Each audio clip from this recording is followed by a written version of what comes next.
Here's how to make your account private on Robinhood.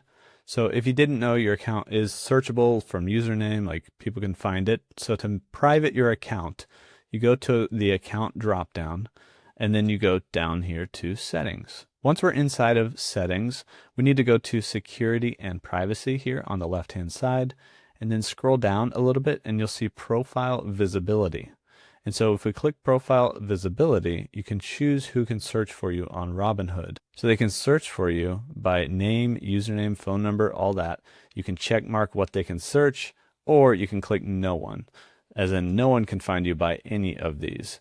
Now, once you do that, your profile will not be visible on Robinhood. The other thing you might have noticed is personal information sharing. You can actually disable that if you want to by clicking on this and turning that off so you don't share your personal information for marketing or any other reasons. And that's how you can make your account private on Robinhood.